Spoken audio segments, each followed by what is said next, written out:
Hello learners, in this video tutorial I am going to show you how to create database for our project, this project bookstore, online bookstore. Okay, so because I have not created a video on this. I should have created this video first, means before the project was starting, but sorry for that because I did not create the database. But now I am making a video how to create database and how to create all the tables for this um, project. Okay, so just create a database named bookstore.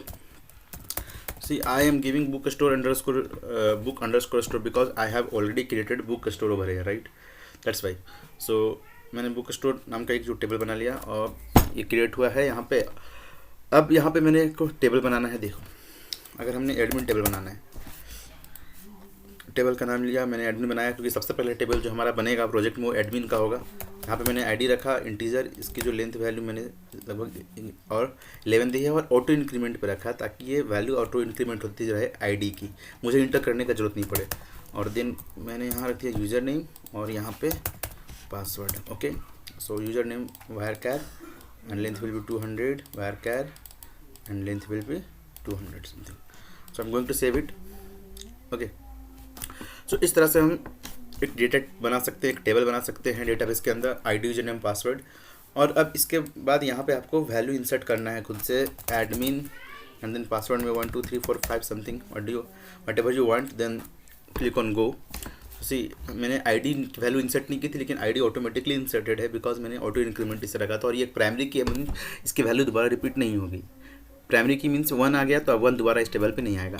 सो अब देखते हैं, आगे बढ़ते हैं. तो अब मैंने क्या है कि इतने सारे टेबल्स इस डेटाबेस में से देख इस बुक स्टोर में जितने भी टेबल है ये सारे टेबल हमें बनाने हैं इस डेटाबेस के अंदर.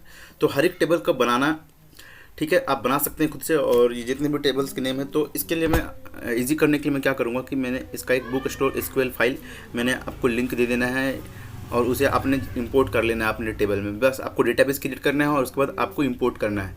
तो कैसे आपको इंपोर्ट करना है और डेटाबेस को मैं आपको बताता हूँ. और एक चीज़ समझिएगा, जैसे कि अगर हमारा ये स्ट्रक्चर है, ठीक है, ये स्ट्रक्चर पे आप जाके देख सकते हैं जो भी डेटाबेस का टेबल है. डेटाबेस का टेबल मैं आपको जो भेजूंगा, लिंक दूंगा, उसे डाउनलोड करने के बाद आप जब उसे इंपोर्ट करेंगे तो आप उसका स्ट्रक्चर में जाएं और देखें कि वो कैसा, उसका स्ट्रक्चर क्या है. जैसे कि इसकी आईडी जो है वो इंटीजर टाइप की है और जो यूजर नेम है वो वैरकार टाइप की और पासवर्ड भी वैरकार टाइप की है. तो अगर हम इसको, अगर ये वैल्यू हम PHP कोड के थ्रू डेटाबेस में इंसर्ट करवाना चाहेंगे तो आईडी जो होगी, जो जितने भी मैंने वेरिएबल्स लिया हुआ इंटीजर टाइप का, वो डबल कोट्स में नहीं रहेगा, मीन्स सिंगल कोट्स के अंदर वो नहीं रहेगा. और जो भी मैंने वैल्यू लिया हुआ है यूजर नेम और पासवर्ड, जो भी वैरकार लिया हुआ है जिसके टाइप, उसे सिंगल कोट में रखना जरूरी है बिकॉज वो स्ट्रिंग हो जाता है और वो डेटाबेस में आने के लिए सिंगल कोट में रहना जरूरी है ताकि उसे table as a string recognise करेगा और उसे इस टेबल में इंसर्ट करवाएगा. देखिए, जैसे कि यहाँ पे मैं कोड में आके दिखाता हूँ आपको.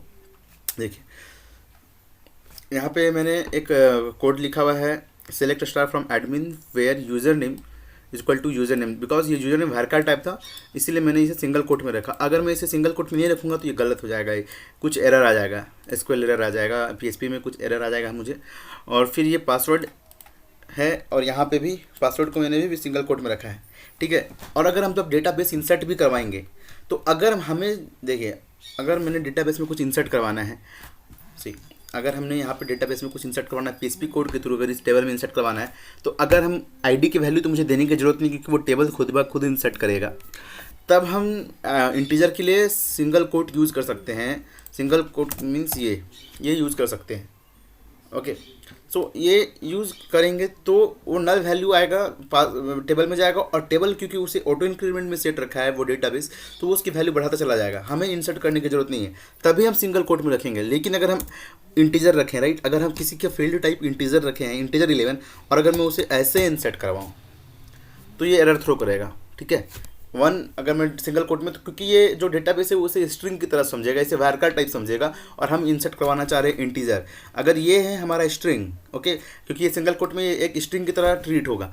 और अब यहाँ पे ये आईडी जो है हमारा वो क्या है, उसका स्ट्रक्चर है यहाँ पे इंटीजर है, तो ये इंटीजर होने की वजह से वो इंसर्ट नहीं होगा और एरर थ्रो करेगा. तो ये समझना है. और दूसरा जो सबसे इंपॉर्टेंट पार्ट बताना चाह रहा हूँ कि जैसे कि मैंने यहाँ पे लिखा हुआ select star from admin where user name, so यहाँ पे जो यूज़र नेम है ये वाली फील्ड का नेम है, ठीक है। ये यूज़र नेम ये फील्ड भी सेम होना चाहिए, जो सेकंड फील्ड है यहाँ पे यूज़र नेम के नाम पे है तो वो यहाँ पे फील्ड भी वही होना चाहिए।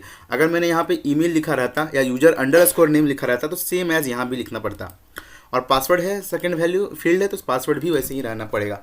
मतलब कि हमें या तो फेच करते वक्त, रिट्रीव करते वक्त डेटाबेस से, पीएचपी कोड से, डेटाबेस से कुछ वैल्यू जो मैं पीएचपी कोड से रिट्रीव करने की कोशिश करूँगा कोडिंग के थ्रू, तो जो भी फील्ड नेम है मुझे उसे एज इट इज़ ही रखना है। और इंसर्ट करवाने वक्त भी अगर कोई यूजर नेम, अगर कोई फील्ड पास, अगर मैं कुछ वैल्यू इंसर्ट करवा रहा हूँ टेबल में, और अगर कुछ वैल्यू मुझे स्ट्रिंग टाइप का इंसर्ट करवाना है टेबल में, जो कि यूजर नेम होगा, पासवर्ड होगा, इमेज, बहुत सारी चीज़ें जो हमें मैक्सिमम चीज़ें जो स्ट्रिंग में ही इंसर्ट करवानी पड़ेगी टेबल में, तब हम उसे सिंगल कोट के अंदर रखेंगे। और अगर वो सिंगल कोट के अंदर नहीं रहेगा, मतलब कि वो इंटीजर टाइप है, तभी वो सिंगल कोट के अंदर नहीं है। लेकिन इंटीजर की वैल्यू हम सिंगल कोट कब देते हैं, जब हमें नल वैल्यू इंसर्ट करवाना रहता है। जब वो ऑटो इंक्रीमेंट पे वैल्यू टेबल में पहले से है, उसकी वैल्यू हमें इंसर्ट करवाने की जरूरत नहीं, ठीक है। वो टेबल खुद ऑटो इंक्रीमेंट करके समझ लेगा।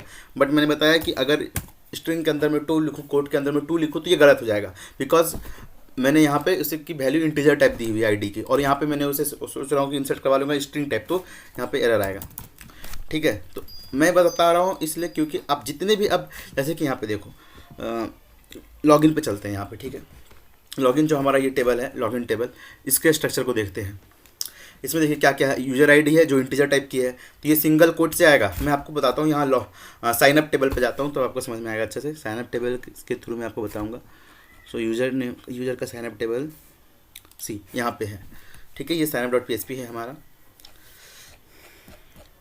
साइन अप हैंडलर यहाँ पे आते हैं, ठीक है, ठीक है। यहाँ पे देखिए इंसर्ट इनटू लॉगिन, सी इंसर्ट इनटू लॉगिन, ये तो मैंने प्रीपेड स्टेटमेंट के थ्रू बनाया हुआ है, तो फिर ये इस तरह की इसमें मतलब प्रीपेड स्टेटमेंट का यूज़ किया है, तो यहाँ पे वो सिंगल कोट वाला मामला समझ में दिख नहीं रहा है यहाँ पे। लेकिन अगर मैं कोई भी इंसर्ट करवाऊँगा, जैसे कि मैं ऐड बुक्स नाम का है जो मैंने बनाया हुआ है यहाँ पे एडमिन में, एक्चुअली चलते हैं वहाँ पे ऐड बुक्स, ठीक है। अब यहाँ देखते हैं, यहाँ आपको समझ में आ जाएगा।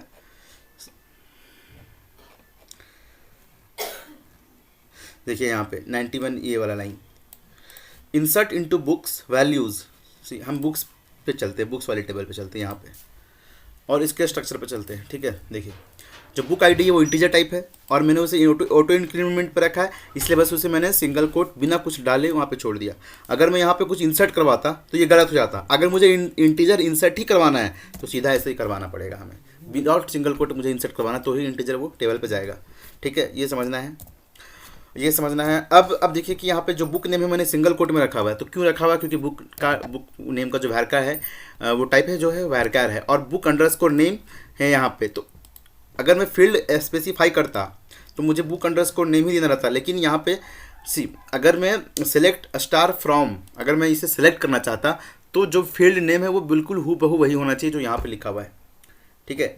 सो अब देखो यहाँ पे जो तीसरा है इमेज है, इमेज भी हमारा वैरकार है, ऑथर भी वैरकार है, उसके बाद है आईएसबीएन भी वैरकार है। बट मैंने आईएसबीएन को भी इसलिए नल रखा यहाँ पे, ये स्ट्रिंग होने के बावजूद भी इसलिए नल रखा क्योंकि मुझे अभी आईएसबीएन की वैल्यू इंसर्ट नहीं करवानी, मान के चलते मुझे इंसर्ट नहीं करवाना, तो मैंने इसे नल रख दिया, सिंगल कोट बस।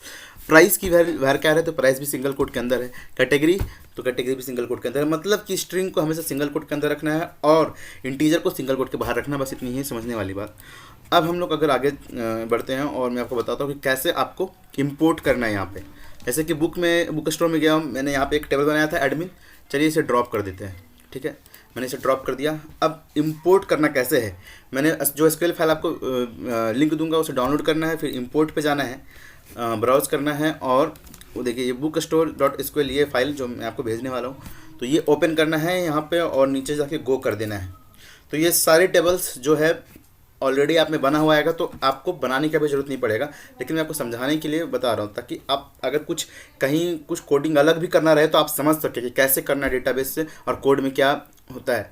इट मीन्स कि अगर कोड में अगर कुछ भी चीज़ सिंगल कोड में है तो वो यहाँ पे भी स्ट्रिंग टाइप का ही रहना चाहिए, वायरकार टाइप का ही रहना चाहिए, तभी वो आ पाए। तो ये जब तक ये इंपोर्ट हो जाता है, देखिए हमारा इंपोर्ट सक्सेसफुली हो गया, import has been successfully finished. So अब हम यहाँ पे देखिए ये बुक स्टोर में भी अब इतने सारे टेबल्स आ चुके हैं, जो भी हमारे टेबल था। तो अब इसके स्ट्रक्चर पे चलते हैं, तो हमारे पास इतना सारे टेबल मिलेंगे, ठीक है। अब ये जो हमारा सारा टेबल यहाँ पे ऑलरेडी है, तो अब आपको टेबल्स बनाने का जरूरत नहीं पड़ेगा। अगर आप इसको इंपोर्ट करते हैं तो आप सीधा इसको यूज़ कर सकते हैं। लेकिन मैं आपको सजेस्ट करूँगा कि यहाँ से आप स्ट्रक्चर देख करके टेबल और डेटाबेस खुद ब खुद क्रिएट करें कुछ अलग नेम से। जैसे मैंने यहाँ पे बुक अंडरस्कोर स्टोर रखा है, तो कुछ और आप नाम रख सकते हैं, बुक स्टोर वन समथिंग ऐसे करके आप बना सकते हैं, और उसमें फिर ये इंपोर्ट कर सकते हैं सारे टेबल्स को। और या उससे देख देख कर आप अपने बुक स्टोर वाले टेबल में बुक स्टोर वाले डेटाबेस में टेबल्स को बना सकते हैं। और टाइप बिल्कुल ऐसे ही रखना है, ठीक है। कोडिंग के हिसाब से हमें टाइप रखना है, जैसा हमने कोडिंग किया है PHP में। अगर मुझे वो स्ट्रिंग में मैं इंसर्ट करवा रहा हूँ तो टेबल में भी वो वैरकारी होना चाहिए, या स्ट्रिंग जैसा होना चाहिए, मीन्स स्ट्रिंग टाइप का होना चाहिए। जैसे कि अगर मैं इसे चेंज भी करना चाहूँ तो देखो, अगर ये वायरकार है तो भी ठीक है, ठीक है। अगर हमने टेक्स्ट ले लिया तो भी ठीक है, टेक्स्ट भी कोट के अंदर ही आएगा। तो जो भी चीज़ जो स्ट्रिंग टाइप का है वो मुझे सिंगल कोट में ही रख के यहाँ पे पास करवाना है कोडिंग से, यहाँ इस टेबल में, ताकि ये इस टेबल में इंसर्ट हो सके। तो ठीक है, इस तरह से आपको ये इंपोर्ट हो जाएगा और आपको सारे टेबल्स यहाँ पे मिल जाएंगे। तो इस डेटाबेस के लिए इतना ही है। Thank you.